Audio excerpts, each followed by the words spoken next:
Listeners be advised. The Soliloquy podcast discuss matters related to the human experience and many that are sexual in nature. Due to this, some conversations may surround triggering topics such as sexual violence, self-harm, abuse, and much more. Please be advised, a list of crisis and psychological resources will be available in the show notes of this episode. With that said, let's get started with the show. Ladies and gentlemen, may I have your attention please as we go through the following safety instructions. In the event that there is a loss of cabin pressure, oxygen mask will drop from the overhead. Place the mask over your nose and mouth. Breathe normally as oxygen is flowing even if the mask is not inflated. Be sure to adjust your own mask before helping others.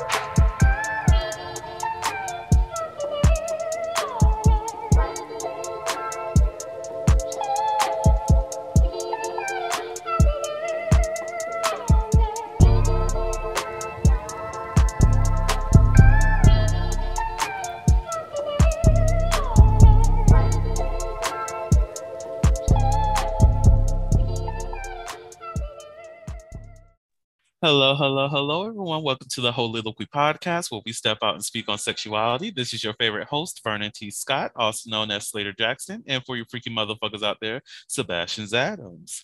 And it is season 3 of the podcast, and there's somebody blowing leaves outside my window. Oh my gosh, it's a beautiful day, and it's hot as hell, and it's summer. Y'all.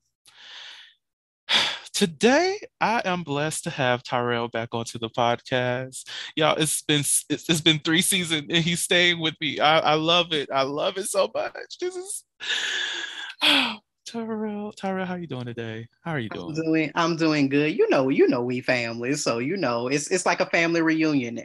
Every summer.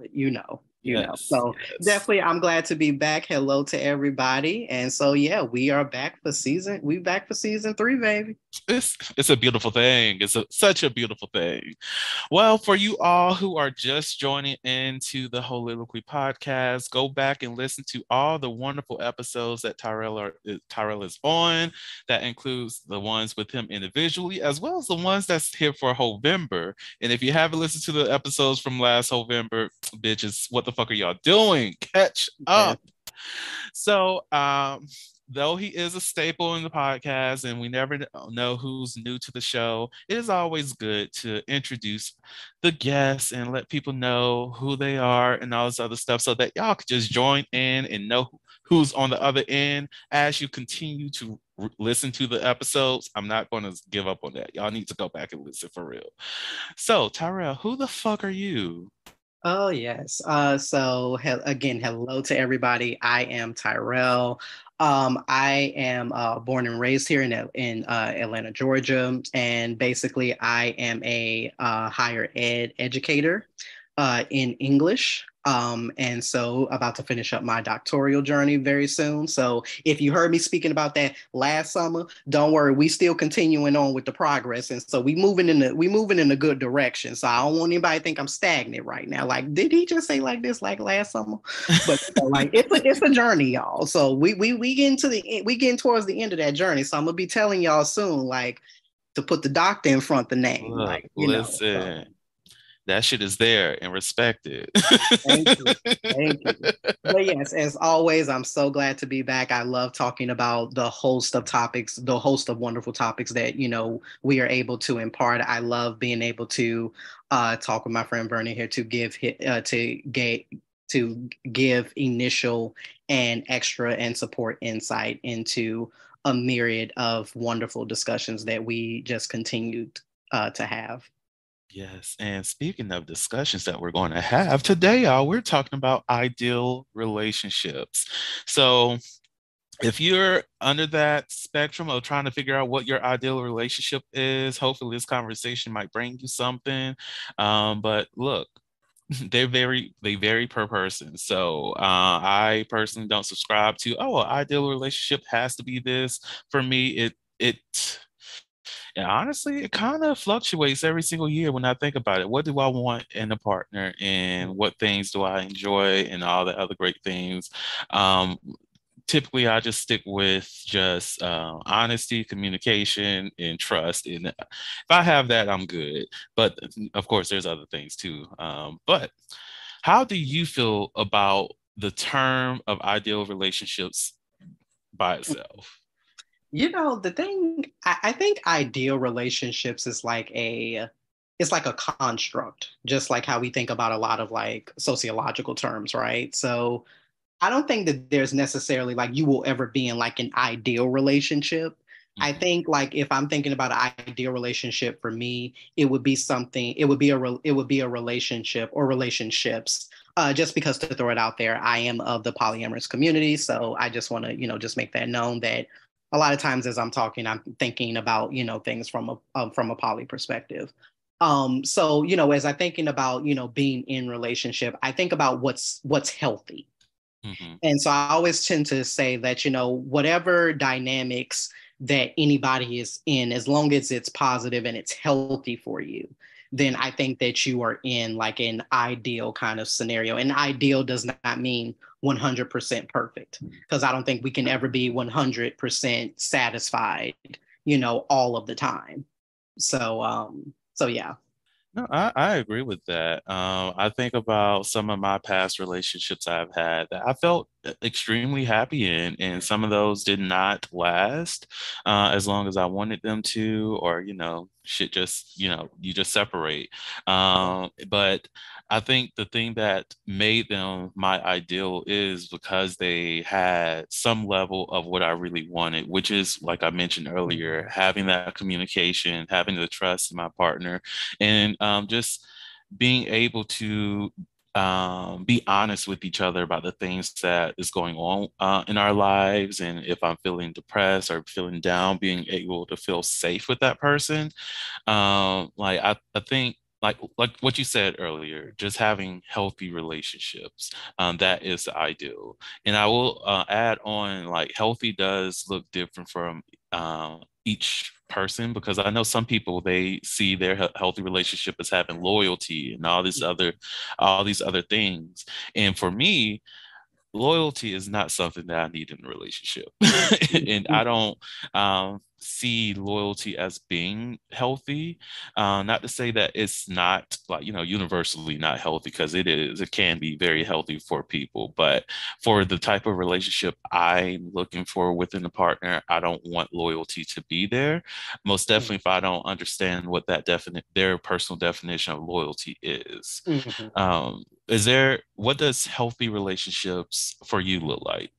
So yeah, so the nature of what a healthy relationship is that one, are my requirements being met? Because Mm, I don't think that asking for honesty and respect and like those things that we consider to be foundational, I think that we've gotten into a place and a time where it's like, oh, like I'm looking for those things.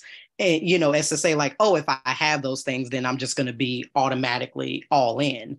But mhm, it's to say like, no, we should have standards to say that no, like having respect, respecting me, I respect you, we are honest, and obviously communication is always something we have to work on. mhm, But it's kind of like sometimes these foundational aspects, I'm like, no, these are not, things that I just want. They are requirements. mm, Like, so I yes. don't just want someone to respect me. No, I require somebody to respect me.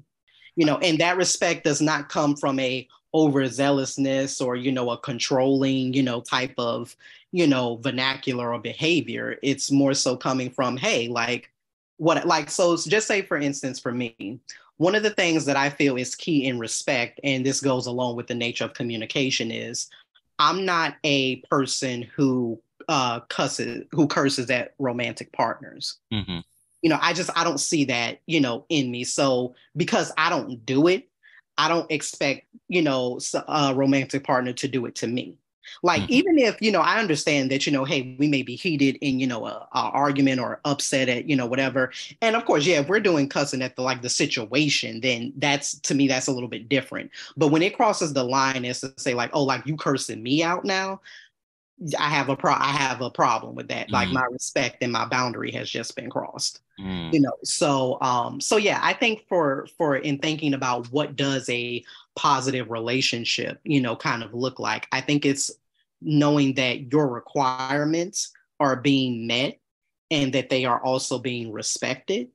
And two, that you're finding yourself to be, yoked in your relationship. And what I mean by yoked is that, you feel like you're getting out of what you're giving into the relationship. Mm. And of course, that's not always going to be in equilibrium. Like shit happens in our lives. So you may be in a place where it's like, okay, yeah, I'm having to do a lot more, with my partner right now. But it's not to say that that's how it should remain.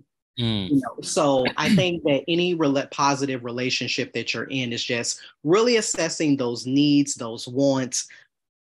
Are your requirements being met, and are you feeling yoked in the relationship? So, something came to me. Well, there's two things. I hope I remember the second one, but the first thing that really came to me is how does one actually and get like teach or show respect to a partner? Well, it might have to be teaching this Mm, example, but how does one teach their partner how to show and give respect to them if their partner never knows that word or has mm, never seen respect or has never actually felt what respect is? Because I've known like I've communicated with people in the past where I can have a cordial conversation and I say something that was slightly against like their belief system or even a no or something like that, and then they're like, how, why are you disrespecting me, and why are you doing like all mm. these random things, and you're just like, that wasn't a disrespectful statement. It's Right. like when people preface a sentence saying no disrespect but such and such and such and such, and because it's truth they take that automatically as being disrespectful. So I've always wondered how can we teach that to Well, our partner or whatever. that's the thing. I think the way that we teach is by doing it first out of love, always. Mm, Like if somebody has crossed a boundary with me or whatever, it's not going to serve me by just getting in their face, going rah, rah, rah, this and, things like that. Because then now all of a sudden we're just back and forth in a screaming match. Like that's not going to solve anything. I mm, think that when somebody has either disrespected you or crossed your boundaries or what have you, is they may not have known, right? And so I think it's also too, you have to assess, okay, was this done intentionally, or mm, is this something that I'm thinking that they should know as not to do, but maybe they just don't. And so I think it's always on you to communicate how it is that you feel, so that way there are no oh, should I have said this, or could I have done that, or what would have happened if I had spoken up, or whatever, as to get your feelings out there, and to make it known that also when you are on the end of having said something that has upset your partner, it is up to you to know that prefacing statements like, oh, well, I'm sorry, if that made you feel like that, or mm, what have you, because to me, I don't like those kind of sayings by prefacing like, oh, I'm sorry, like if that made you feel, because you're still not taking ownership of mm, what it is that you said. If you have said something that somebody has either not necessarily just taken offense to, but they have said that hurts them, mhm, then if you're going to apologize, then let that come from the true nature of an apology. Oh, I am sorry that what I said hurt you, because taking ownership of what it is that you said, regardless if deep down in your heart you really didn't feel like, oh, what I said was anything wrong. But it goes back to that classic nature of the relationship. Do you want to argue, to better your relationship, or do you want to argue to be right? mm, And in a situation where it's like, okay, deep down, I don't feel like I did anything wrong, but I'm not going to come out and preface by saying like, oh, trying to pacify the situation and saying, oh, well, I'm sorry if, you took it like that, because then you're not taking ownership mm, of what it is that you say. All you're trying to do is pacify the other person. And instead, just come out with an apology. Oh, I am sorry that I said this, and I am sorry that what I said hurt you. Because honestly, truly, that's how you do. That should be how you feel. You are upset for whatever it is that you said has hurt your partner, and then you work to better in ways of communication. So Child, this is the energy. This is the energy that season 3 is bringing. And I'm here for it, and I'm loving it. Like when I tell you, okay, I did a little PSA earlier today, and it was all about people not recognizing. See, I already forgot the second thing I was going to say. It'll come back to me. But it was talking about how people are really mistaken blaming versus accountability. mm, Like holding somebody accountable for something that they did to you is not placing blame or anything. It's just telling you what the facts of the matter is. This is what happened. mm, This is how I felt. And then, you move from there. Apologize for what you've done. Or even like something that I said earlier. It's crazy how we can take accountability for all the great things that we do in a situation, but we fail to take accountability for mm, the negative things. The exactly. example I used earlier, you've gone to the grocery store and everything. You took somebody there and you were praising yourself because you did a favor for a friend. You took them to the Mhm. grocery store, they got all the food that they needed, and you took them home. Great. You're holding yourself accountable. Yes, I did a great thing. But while at the grocery store, you tripped this motherfucker 18 times and you think that, oh, I took you to the store. Why are you mad? Yeah. Bitch, I fell 18 fucking 18 times. times. Like, what you mean? Why I'm mad? Like, do you not remember that's what you did? Mm, Like, come on. You can at least acknowledge, okay, yeah, I did take you to the store and I tripped you 18 times. I mm. apologize for that. That was fucked Yeah. up of me. But also, like, as a part of what makes a healthy relationship, you have to be, and I think that this is a lesson that a lot of people have to learn, is that you have to be on guard when people are also trying to gaslight you. The Holiloquy podcast focuses on the variability of sexual expression. When it comes to sexual expression, we often depend on pornography to illustrate how one must perform sexually. For those who have not learned this by now, the stuff you see in porn is not real.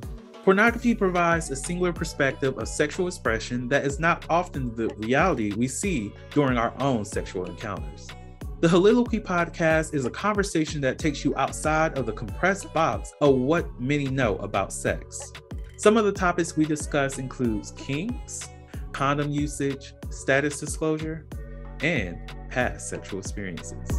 The Holiloquy podcast steps out on sexual norms and recognizes that the norm is not the only normal. Subscribe today and join the conversation. Like, as a part of what makes a healthy relationship, you have to be, and I think that this is a lesson that a lot of people have to learn, is that you have to be on guard when people are also trying to gaslight you, as to, make it seem like, oh, wait a minute, like, why are you tripping? Like, and then try to make you think like this is your fault. Like, no. Should I be apologizing right now? What did I do? I Yeah, was supposed to miss his foot. I was and supposed to miss sadly, it. like, that's how so many people situations that they find themselves in. They find themselves being gaslit, in these dynamics. And that's what we talk about when we talk about some toxic traits and some red Mm, flags. Like, that part. you better get your arsenal and waver. Look, like I feel bad for the people who try to attempt to gaslight me because I just be like, what we're not going to do is that. Yes. As Because a precursor statement. look, the receipts be there already. And look, we could have a conversation, we could hold each other accountable and all that, but let's not try to gaslight. That's all. Let's not do that. Let's not do that because you're not going to like me after that because I'm going to be like, clearly you're not living in reality. So I'm going to go over here and let you stay there. But that second thing came back to me. It was more related to when you were talking about having somebody who pours back into you and whatnot. One of the things that I see within an ideal relationship or for myself is that both entities come in as a whole human being. That regardless of what's going on, yeah, I may falter in my emotional stance or where I'm feel like however I'm feeling, and it's great for a partner to be able to do a little bit more in those moments. Or sometimes if they are feeling some type of way, feeling down, under, and all that other stuff, I can do a little bit more to support them. And on occasions when we're both feeling down and we're both not feeling 100%, we have a conversation of what we both need. opposite of each other or Mm. whatever the case is, so that we can continue to move forward within our relationships. Because I am so sick and tired of that codependent, I need somebody to fulfill my happiness. Bitch, no. If I Mm-mm. cannot fulfill my own happiness by myself, I don't need you, fam. I'm sorry. No, We we can getting work on rid you of that first. narrative. No, Yeah, we we're not. getting rid of That's that. yeah, we getting rid of that. No. We don't Yeah. need that no more. We Yeah, do and not. it's primarily why I've never believed like I like when I hear marriage vows a lot of times, and I just always cringe with the nature when people exchange their vows and they'll be like, "Oh, because you complete me," and things like that. I'm like, yeah, that's a nice sentiment and all, but I'm like, that's not how a marriage is supposed to be. Nobody's supposed to be completing you. Like Mhm. you say, you need to come into any type of dynamic as a fully and whole and healed individual. And that doesn't mean that you're not still, doing work on yourself or you're not going to have new things that come up. But it is to say, like, you don't need to be carrying traumatic, intentional traumatic baggage into another dynamic and then trying to mold this dynamic into saying, like you say, it becomes like the nature of being codependent. Mhm. So it's like, oh, I can't, do this, or, I need this person for that. Or even just the nature of just having people around you in your space. That goes back to that classic notion. How do you think that you can be with someone else if you haven't learned to be with yourself? Mm. So I get, I don't personally get it, but I can only imagine, like, if I had like an opposite trait of a personality, like, okay, yeah, I'm a people person, I like having, folks around and things like that. That's all well and good, but do you actually know what it means to be still or to be by yourself, or not want to crave being with others? Look, I've Yeah. had so many times when I'm in public and I'm just like sitting all by myself, and there's those people who will want to come and join me because they feel as though that I'm lonely, that I'm Mhm. like all like have no friends essentially. And I'm just like, Yeah. no, I'm good. I'm happy. I'm actually No, like I'm very really comfortable here taking a by moment to myself. myself, Like, like, you don't need to you sit know, here. Like, I get that you feel like I'm lonely, but I feel fulfilled. yes. Like, I appreciate the kind gestures, I truly do, but Yes. Let's talk about sometimes, your emotional state. right? Are you okay? Like, since you're here now, do you have friends? Do you feel comfortable alone in spaces by yourself? If not, let's Let's figure talk this about out, it. okay? Yeah, let's talk about it. Let's talk about it. So, complete tangent here. What is your stance on marriage? Are you all about I for getting married, or are you somewhere on the edge? You don't know. What's up? I think it's just like the same thing about how I think. Well, like I say, I'm a poly person, but just like the nature of what I think about like monogamy, I tend to Mhm. think about for marriage as well. Like my notions about monogamy is that if you want to be monogamous with one person, let that come from deep within inside you, not because it's what society tells you should want. And I feel the Mhm. same way about marriage. If you want to be married, let that come from a place of just really, just deep within inside you, not because you feel pressured into the societal ideas about what, oh, I need to be married by this age, or I need to be married because I need to be having kids by this, by this time, or, whatever. So I do believe in marriage to a certain extent, but I believe in it for people who actually do the work to really want it. And that's why, even though I've never been in a situation of marriage, never even close, but I do co-sign for people who, before they get married, they will say, like, you need to do premarital counseling, Yes, because people say premarital counseling has either saved their marriage or it has ended certain engagements before it has even gotten to the altar. that part. So I'm definitely, for it. But to answer that question in general, I believe in marriage to a certain extent. Do I believe in it personally for me? No. Hmm. I always did say, if I was ever, for whatever dynamics I'm a part of, I would be open to having like a commitment ceremony. Mm, yes, But yeah, the whole, and I understand why people get married. People get married for all kinds of reasons. Technically, marriage is like majority a legal, kind of institution. It's always been that way. Mhm. So I do know different reasons why people get married. A good professor of mine from college, her and her partner, they've been together for more than 25 years, and they recently got married like 5 years ago just because of insurance purposes, Mm. you know. So yeah, I believe in it to a certain extent, but is it personally for me? No. Yeah, I'm with you on that. Like, if my partner like wants to have a wedding and all that other stuff, I will definitely do it for them. Mhm. Not to say I won't believe in our wedding, I won't believe in our marriage. I'm not Right. for anybody who might question that. No, but it's like for me, I don't get. I'm not enthusiastic about Right. like, oh, I can't wait till this wedding. I Hmm. can't wait until that. No, I'm more of like what you said with the commitment ceremony. If it's a spiritual thing where we're talking about bonding our ancestral lineage and all this other stuff, and oh Hmm. yes, you speak my language. What's up? Oh my Yeah. God, you trying to be here forever, forever. Yes, let's do that. But like the wedding aspect in itself, it's just not for me. Yeah. No. I'm open to the idea, but it's just I'm not dreaming about my wedding day. Yeah, and also something about marriage is also very commercialized, I think, as well, because I have never understood, and this is just goes speaking for myself, I've never understood the reason of spending thousands and thousands and thousands of thousands and thousands and thousands on a wedding that you are going to have for a ceremony that you're only going to have for like what, 20 minutes tops. Exactly. And and so because my thing is like you're throwing this elaborate extravagant wedding in this venue or whatever. I'm like, if you string up some lights and streamers in the backyard, make it look nice or whatever, we could do that for like $200. Look, like you know all you gotta tell me is like, Vernon, do you want to have a fancy dinner party? Bitch, yes, let's go. yes, let's Oh, go. then we're Exactly. gonna Now we're I always gonna did invite a say, pastor.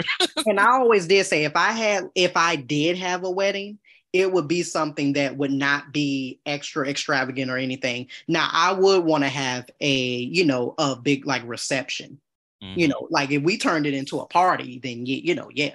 But no, like for the wedding aspect, I can't, because to me, all of that money that you're shelling out for one day, that Hmm. could be used for traveling together. That could be used for like your savings as you're trying to build a life together. And the fact that so many people and just go into extreme amounts of debt, on a ring, and just these whole wedding things. I'm just like, oh, I can't.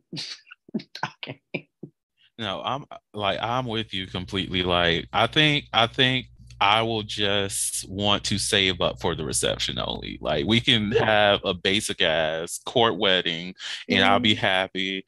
And look, bitch, when I say the reception's going to be fire, oh my, I need everybody to come to the it's look, I need masks, I need mm, masquerade, I need the wines, I need the champagne, I need all the shits, okay? I need my motherfucker on the horse so I can be like, I's married now. I need mm, to put on a show for my damn reception. That's it. The marriage mm. part, the wedding part, I don't care. Yeah, no. We did that. But yeah, I don't want to spend all this money on a ring. I don't want to spend all this money on a tuxedo dress for the partner if it happens to be somebody who wants to wear a dress. I don't know. Right. I'm not looking to spend all that big money for that. No. But food, yes. Now, if it was like but like you say, it's one of those things that I'm not for, but I would not be vehemently against either. So like if it was important to my partner, then yeah, I would do it, but I would just make certain proclivities as to say like, now, like I come from the nature of being broke. So, like you ain't getting all this, you Yes. ain't shelling all this money out. So you're like, Not at all. I'll be in a 6 piece, suit and tux. So, whatever I'm choosing to wear. Now, if we got people paying for it, then, okay, whatever. Right, right. That I part, mean, that I'm not part. gonna, vehemently, object to it, but I'm just not necessarily for it either. Look, I'd be that one person like, okay, if most definitely somebody else is paying for it, so we're gonna put down the deposit and all this other stuff. We're going to make sure we get this certain location. They already purchased for the venue. We're going to make sure everything's cheap as fuck, okay? And we're going to pocket the rest of that because we're going to enjoy the fuck out of this damn honeymoon, okay? That's we're going to do that. They In don't fact, even we're know. taking the collection plate just to get into the wedding. Look, You know, they could be cash your donations in. look. They show up to the wedding like this shit is looking mighty cheap. Did somebody hire their cousin to decorate up in here? Oh, who's the decorator, Lord? Yeah, And we just look, put this they could be together mad like as last fuck half while I'm hour. on my honeymoon, huh? Yeah, we just put this together like last half hour. Exactly. Be pressed. This is not what I paid for. It sure as hell is not. But that honeymoon is what you did pay for. Thank you so much for the gift. Exactly. But back on the topic. So, one of the things that we talked about way back when in our intake meeting for this episode was the different forms that communication may take. And I affirm, like, I love like body language. You know, verbal communication is always key. I am big on touch. I'm so big on touch. It's greatness. But anyways, what are some of the different forms of communication that you're aware of? Oh yeah, well, most definitely. I think that but physical touch is, ultra key because I think there are so many signals that we can use with our body. And sometimes if you are in a situation where you may not be able to communicate what it is that you're feeling, but you can express that through your body language. But you express that through your body language. That is something that is key to do, like and that's always one of those things, like if your partner or partners notice those little things about you, like anytime that you're nervous, you tend to pat your hand against your leg, or you tend to tap your foot a lot, or just things like that like people will notice. Another form of communication, I think that the nature of just I wouldn't necessarily call it gazing, and I don't know if this will fall into physical as well, but just being able to look, just exchange that look. Like, we don't even necessarily have to have words, but just exchanging that look, communicates, so much. Child, conversations with Black people.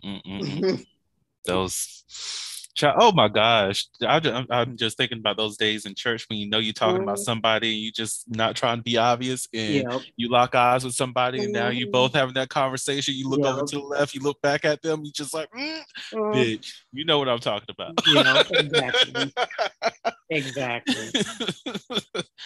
Like, I really, one of the things that I really do need to work towards learning for myself is how to communicate through sign language, because I really hate that that's not a skill that's taught from such a young age, because you never know who you may encounter who may be deaf, or just somebody who will prefer to just not talk verbally. Like, do you know how many times I could cheat in class if I'm sorry, we're not talking about that. No, but like, fun fact is, like, some months ago, I actually started beginning learning sign language. Oh, how's that going? And it's going, it's been going well. It's been a little bit on pause because I did take a little bit of a break, but I did start, and it's something that I am going to be wanting to kick back up my lessons for. But like you say, it's something that, I do think it should be prevalent, that, even just being taught at a young age, because as they often always say, kids tend to retain the most when it comes to language, because, we don't necessarily have the not necessarily brain cells, but it's kind of like, as we get older, our rate of processing information becomes a little bit slower. So that's why they always say the best time to learn languages is as a kid, because then you acquire it all the more so. And I really do think that sign language should be one of those, what should be a language that most kids are taught. Right. Because like you say, you never know who it is that you'll either run into, or somebody that is hearing impaired, or something. And if I could, I'll share a very funny story. Mhm. My very first semester in which I was a teacher, I took my class up to do like this like class observation one time, and not intentional. It just so happens that we went up there at a time that hearing impaired students were up there. And so, as we're sitting around, we're observing the area, whatever, all of a sudden, the group of students, like they just started bursting out in laughter. And it kind of caught us all off guard because there wasn't too many people up there besides us. And then so when they started busting out in laughter, we all just kind of like turned our heads and looked, and we know obviously they were signing to each other. But when I got my class back to our classroom, they were all expressing, oh, like that was just very interesting what it's like to be on the outside of Mm. communication, because this was one of those things like, oh, we wanted to be in on the joke, like we wanted to hear what was what was happening. But because Mhm. none of us knew sign language, we didn't obviously pick up on what they were talking about. So it's interesting to say, to even to hear someone who is hearing impaired talk about not feeling accepted, or not feeling all the times maybe quote Mhm. unquote normal. And I hate to use that word, but also it's like, oh, like we had a taste of what that felt like when you're on the outside of a community Mhm. of communication. Yeah, that reminds me of, I don't know what show it was that I was watching, but usually whenever I watch a TV show, I'm not paying any attention to the what's going on because I'm like working on something. Mm, And all of a sudden the screen, the TV just went silent, and I'm like, what the fuck, did my TV cut off before I like, what's happening here? And I look up, one of the characters in the show was signing the entire time and mhm. having a full ass conversation. I was like, bitch, I'm missing out, hold up. So now I Yes. have to go back, and it forced me to actually re-engage into in the show that I was watching, just Mm. so I can know the conversation that was going on. And I actually love that. I Eh, love that so Yeah, much. and I'm so glad that media now is showcasing more of the hearing impaired community. Like one of the first shows that I watched that had a big, sign language presence is a show that used to come on Freeform called Switched at Birth, where one of these siblings who was switched at birth, she used sign language, and so did some of the cast. And another show featured a great character, great doctor, show that just went off last year. No, this year, should I say, called New Amsterdam, featured a doctor who signed. And even for like this new show for that's based on the video game, if anybody is fans of Mm. Last of Us, they featured a character for one of their story arcs that did sign, yeah, that signed. So the fact that it's becoming very much a part of Oh, no. media as well as representation, I'm like, all right, clap it up. So yeah. All right, can you hear me now? Oh yeah, I can hear you. Mhm. Okay, we're back. It's my connection went all kinds of wonky. Oh no, All you're right, fine. so it left off at Last of Us. Oh, That- okay. I'm sorry. Yeah. So I was just saying that the show Last of Us features a chapter in a story that one of the main two of the main characters, they signed to each other, and they are two characters of color too. So big props to that as well. So I'm just saying that I love the nature how we're getting more into, as media continues to develop more and more, that we are having that representation present. Yeah, it's a beautiful thing, and we definitely need a lot more of it. Like, I I wish that media could be extremely diverse in all of these different aspects, like more blind characters, more Mm, people who may be legally blind, or whatever the case is. Like, let's have a lot more stories of people from all kinds of backgrounds, so that you can learn that, hey, there's a different yes. form of communicating. Like, I grew up with a grandmother who was blind, Mm, and because of her being blind, I always tried to live my life in her lens whenever I could. Like, at mhm. night I would try to figure out where things are, so I could understand like what it's like for her, Right. and try to map my way through the hallways and stuff like that. And that actually helped me Absolutely. recognize recognize a lot of different things that you will probably miss out on if you're not paying any attention, like how to touch with your hands and how, well, to see with your hands and all of those other great things. And it also inspired me to learn how to read Braille. Like even when it comes to the book that I wrote, one of the things that I wanted to do is to make sure that I had a diverse array of ways people can read it. Of course, I still need to do the audiobook, but I researched how to make this book into something that people who are visually impaired can read, and how to find a braille transcriber and all this other stuff, and it was looking expensive, so I couldn't do that. I was we may have to do some workarounds. I was like, y'all just gonna have to wait till this audiobook come out. Love you, I thought of you, but the way my money is set the intention was there. The coins don't match. The coins did not match. They said, bitch, no. Oh God. But yes. So anyways, to get back into the conversation, I know that you hate the topic of love languages, something that we definitely will be talking about and / have talked about in November of 2023.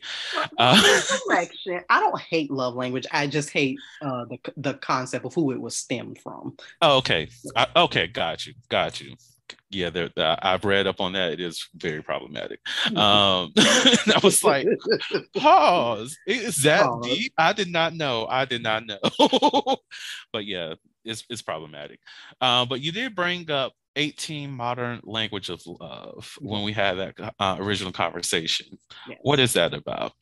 So the 18 languages of love, it lends itself to the nature of the 5 love languages, except it comes from a more general, how should I say? It's not necessarily passive. And what I mean by that is that it's having you to understand that, one, there are more than five love languages to identify with. And the author is a queer woman who came out with a text, and for the love of me, her name is escaping me right now. But when she came out with this, she also came out with a workbook as well, so that way you could hone in and express the nature of your the way that you express love, and to know that it's not just in groups of 5. And I love the fact that she even prefaces her book in saying, like, there's not even just 18 is just the number she stopped at, because that was what she thought about in the moment and what she wanted to cover as far as one book. But I do love the fact, one of the first things she prefaces is that, no, that just because it's named 18, that 18 is just the number I got to, So yeah, I like the fact that it comes from a queer perspective, because queerness is obviously surrounded in a multi-variation and facets of love. It's not just in a kind of heteronormative kind of, one lens type of way. I actually just looked it up. It's called Speaking from the Heart, 18 Languages for Modern Love by Anne Holder Shipp.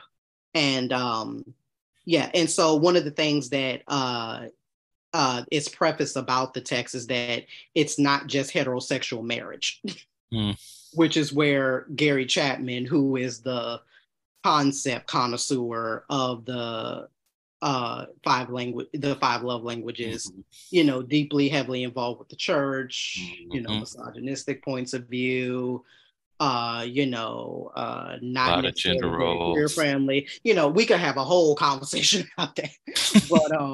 But yeah, so yeah, I really gravitated towards the 18 modern languages of love because of the fact that it's not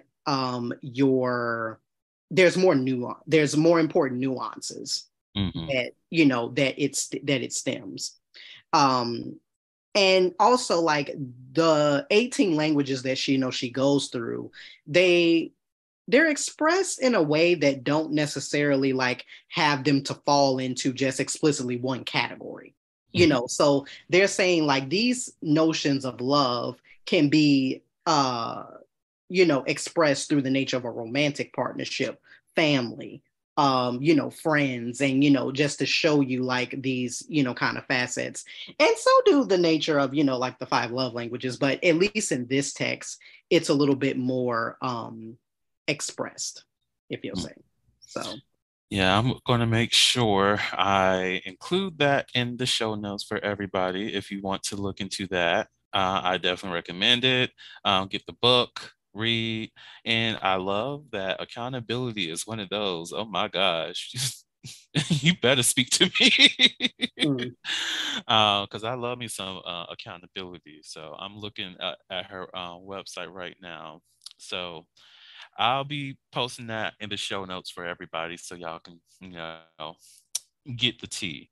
yeah. And Now, just so you everybody knows, if you are interested in a text that is kind of like decentering this cis hetero monogamous Christian marriage approach to love languages, this it's not to say it's a perfect text. There's a lot that could have been done with the text, as with anything, but if you're into that whole like dismantling or disrupting the patriarchal and heterosexual structure, go ahead and get you another text.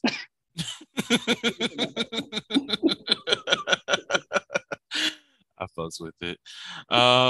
So another thing that we discussed way back when was having openness to change.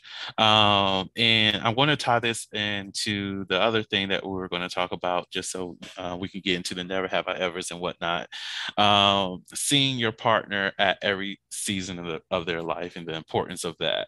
For me, I really do need a partner um, who acknowledges that I'm not going to be the same person I was yesterday.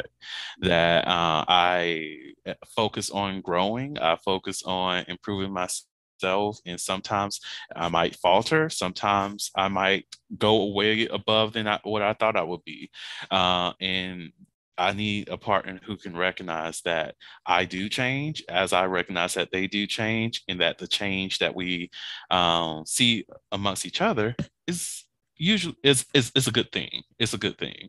And also going off of the seeing your partner every season, I think that's like, of course, you won't be able to see that with, like, let's say your first person you ever loved or what have you, and y'all break up.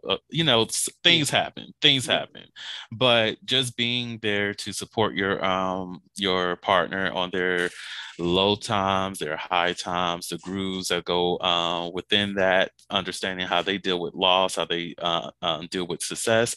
Those things are important.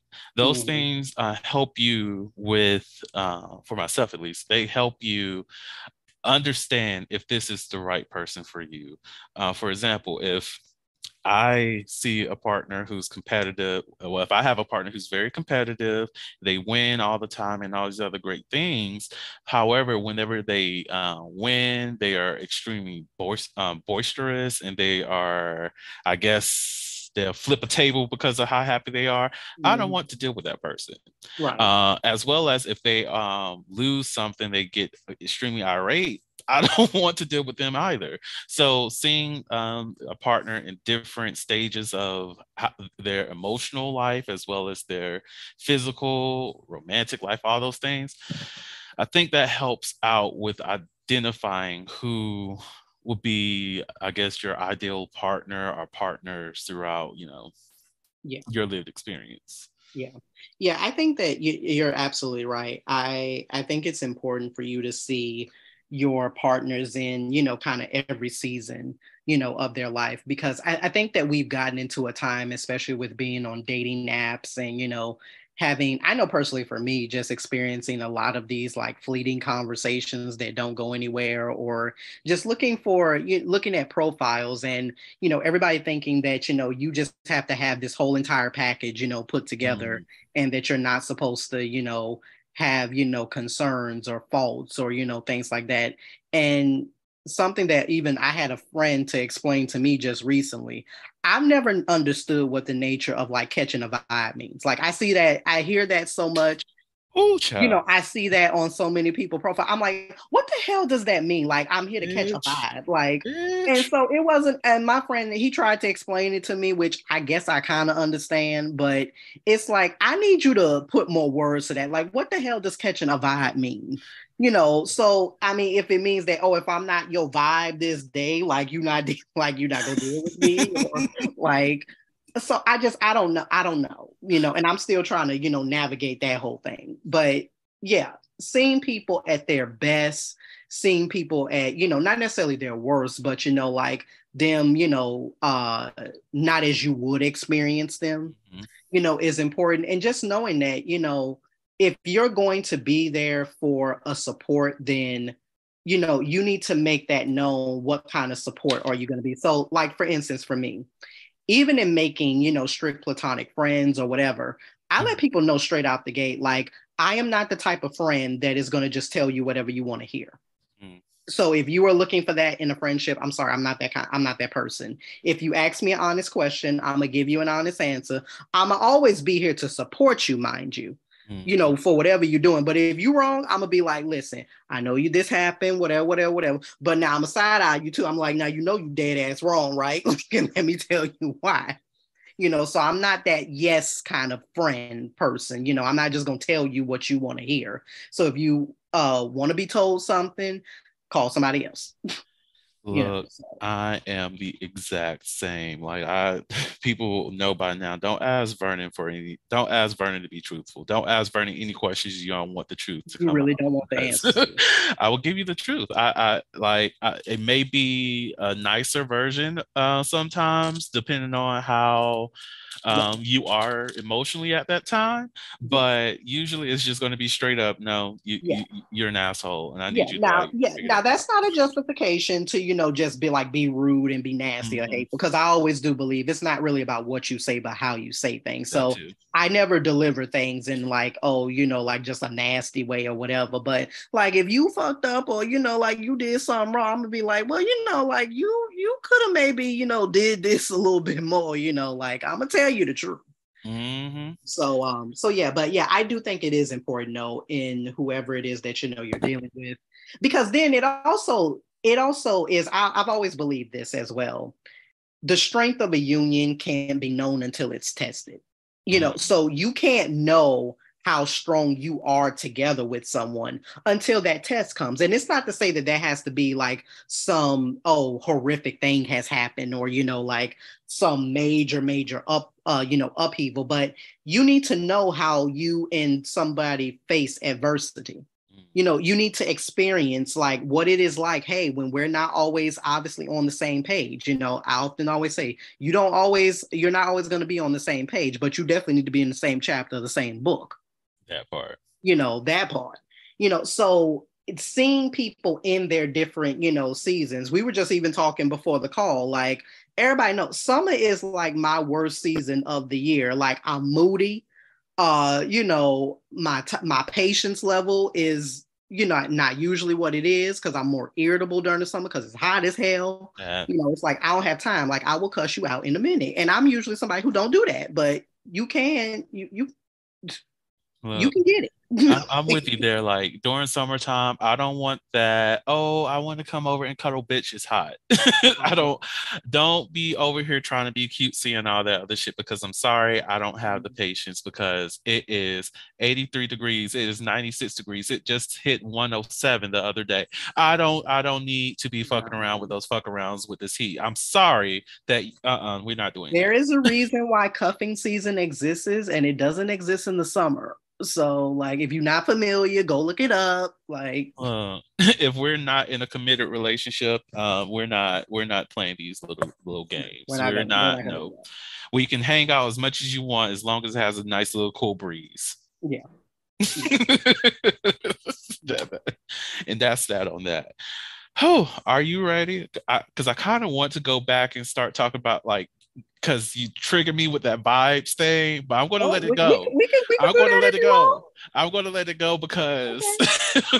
no, I'm not because we need to address this because like these motherfuckers out here on I'm here to vibe out just to catch a vibe, and I ask you, what do you mean by vibes? And you cannot fucking explain what the fuck you talking about.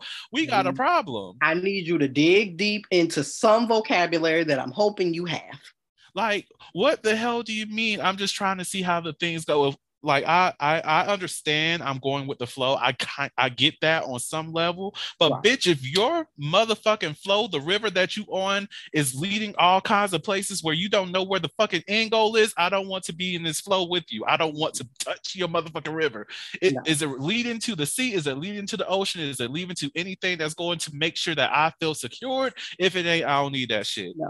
And I if don't you need just it. saying like I'm here to catch a vibe, then that means like to me that's stating that like you're not looking for anything intentional. Even if it's something that's just casual. If you're looking for something casual, then just say that. Like if you like you say, I understand the nature. Oh, like I'm going with the flow. I'm really open, to things.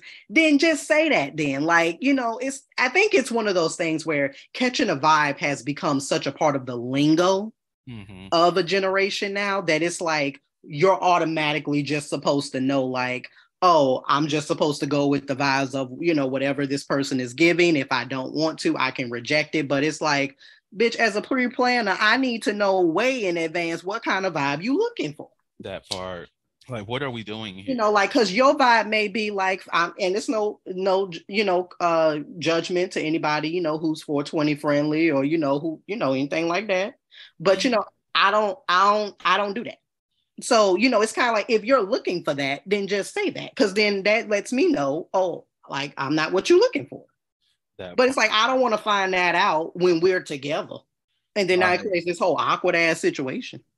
A good bit of the time, whenever someone says that to me, that's my immediate thought is that they're talking about smoking, because that's the only kind of like, are we listening to R&B? Because if that's the kind of vibe you're trying to catch, bitch, I got a playlist. What's up? Exactly. Like, yeah. And that's the thing with these people in these profiles. I understand that we only get so many characters to fill out, but it's like, bitch, I need you to use your vocabulary. Yes. And if you don't have one, I need you to get one. I need you to go to the thesaurus, look yourself up some adjectives, and you need to do better. A couple action verbs up in that hole. Yes, you need to do better. You better. Oh God. All right. So now let's go into this Never Have I Ever. So I have new questions for season 3 too. So I'm going to bring that one out, and I already know the answer to this question, which is more that people get to learn about Tyrell. We talked about it on the podcast before. So so first off, I don't know the answer to this one, so this is gonna be interesting. Never have I ever paid or got paid for sex. Never. I inadvertently paid for sex before, mostly to get the person out of my car. And then I think I was paid for sex. It was a very weird issue that happened. Like, and this was also because this person was supposed to be putting gas in my car or whatever, because I was dropping them off, and rather than actually putting the gas in the car or handing me the money, like put the money in my hand, they just put it in the glove compartment. I was like, bitch, what the fuck? Like, am I am I on the streets for real?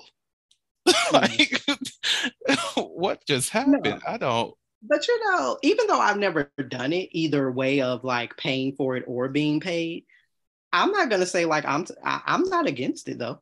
Oh, I'm not either. Like, because my thing is, I put myself into both scenarios. I feel like, listen, if I'm living my life as a single person or whatever, if I have something to go to, or like I just want like perhaps I just want like a hot, sexy rendezvous or whatever, and I just don't feel like being on these apps or anything like that, I may just hire myself a escort. I would do that fulfills all those things. Like I would do that if I really felt in a place to do it, and if I just wanted to, I would. And the same thing goes for like somebody paying me. Like, typically, like, of course, like I would have to think about like what my price would be, but I know mine. but oh, I want to hear it. But but in general though, I have to think about like, listen, we can have standards and all that type of stuff, but sometimes like when you see somebody and like that chemistry or that vibe is there, The vibe. if that vibe is there, look, they can get it. And Look, if they like want to pay you for it. there's a select few people that I'm like, if I get myself situated, I will fly them out. They will get flued out, and I will pay for their services. It's my favorite Twitter porn Okay. people, my favorite content creators. If Okay. I get the funds, of course, you getting flued out, fam. Like, what's You up? got the DM me their handles. I got you. I got you. And then in terms of my price, it depends. So if I'm doing content with another person, Mhm. like for the person I'm flying out or whatever, then I'm not going to charge them because whatever. Um, well, actually, if we're doing if we're going to be fucking and they're going to be making money off the content that we're creating, bitch, you're going to cut me my check. I'm not going to ask for all of it, but bitch, I'm half of this work here. Mhm. I'll take at least 25% just to be fair, since they have the audience. Mhm. But if it's just one of those you're hiring burning for the day, I'll probably do something around 250 per day. Okay. Something Okay. a little bit reasonable. Give them about 6 hours of my time. We can go this place, that place, make you feel great, make you feel loved. If is sex included, might add an extra $50 on that for that service. But it depends on the sex that we're doing. But Right. I would do that. I would do that. Okay. Okay. Now, unless you're Absolutely. trying to fly me out, then we could talk about other price ranges now. Where are we? Right. Where am I getting flued out to? Like, Yeah. what's Because going then on? it's like, okay, if you paying for stuff, but then like you selecting the stuff and I don't like it, like then we're gonna have a problem. That But part. but yeah, yeah. Even though I've never done it, like I would consider it like both ways. Like if I wanted to pay for it and if I was to be paid, I would be open to it. Yes. See, yeah, yes, yes, yes. Okay. So the sex question that I have. All right. How do you feel about toe sucking? And have you given it a try or would you be willing to? Oh, lovely question. I have done it. It's actually a favorite sex act of mine to do because I actually do have a foot kink. So, and that's very actually different from a fetish. If those listeners out there that do not know, the difference between a fetish and a kink is that a fetish is something that you need to sexually engage with as stimuli to ejaculate or to get to that, that climax point. A kink is something that you like to engage in with for enjoyment and pleasure, but you don't necessarily have to engage with it to reach that climax. So that's the reason why I say I have a foot kink instead of a fetish. But yeah, I love it. I've done it. It's what I prefer to do. It's actually one of the things I prefer to do. I don't push the issue, but if my partner is open to it, then I will gladly do it. I have to say, Tyra, I'm so proud of you because I remember from like the first time we met to like even go down this journey, you didn't even know the difference between those two. And look, you could just articulate it so easily. It's just, I love it. No, education, like educate yourselves, educate yourselves. It's a beautiful thing. Y'all listen to this podcast is greatness.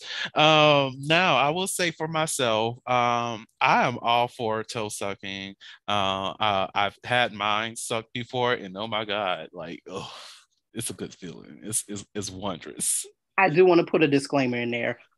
Clean, clean, clean. Oh, you're right. Yeah, Yes. let's put a Yes. disclaimer in there. Now, that's Yes. not to say that because like they say in the kink community, you don't yuck someone's yum. So if that is, if you like to engage with, smelly, dirty feet or whatever, do you? Love that for But you. that's just not my ministry. I like to, be clean.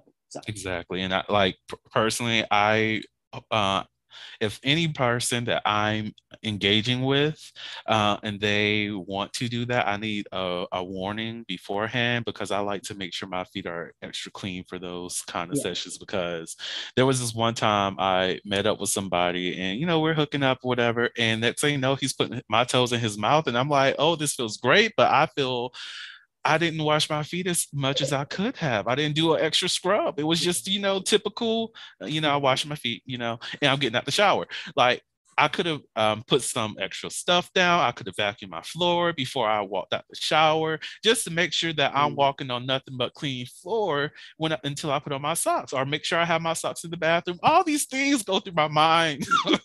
like, like, you have my floor on your tongue, fam. We can't kiss.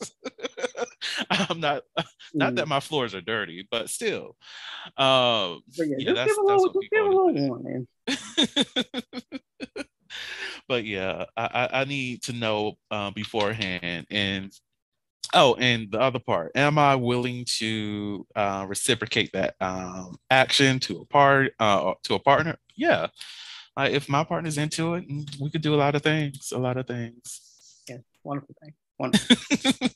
So, with all of this discussion being behind us now, Tyrell, is there any last words that you would like to share with the audience? Ooh, just again, welcome back to those who are coming back for the Liloquy podcast. Welcome to those who are new. It's about time y'all came. Hey, season 3, and just continue to think about obviously aspects that we have discussed this evening about what does being in a positive relationship look like for you. What are some of those kind of requirements that you have, thinking about what it is that fulfills you, what it is that you need. Because listen, these streets are a mess these days. Like we ain't got time for games, and if you do, more props to you. You can play the game all you want to. Hey, more power to you. But if you're not trying to play these games, get really clear about what it is that you are not just wanting and desiring, but that you are requiring. Ooh, I need to make that a clip. Bitch, yes. That touched the heart for real. Oh God. But yeah, these streets are not, they're not your friend. Fuck the streets. And I don't mean that literally. No, get rid of the streets because this shit, that's no. Mhm. I'm not going into that. All right. So thank you so much, Tyrell, for coming on to the podcast. You're always greatly You. appreciated. I love you so much. Love you. So to the audience out there, thank you all so much for listening to the Holiloquy podcast, where we step out and speak on sexuality. Just in case no one else told you this today, you are beautiful, you are worthy of happiness and joy, you are enough and then some. You may not live up to the expectations of others, but that is okay. You are only required to walk in your own shoes. May each day you live lead you towards abundance. With that said, love you all, and I'll see you next episode. Bye. Bye.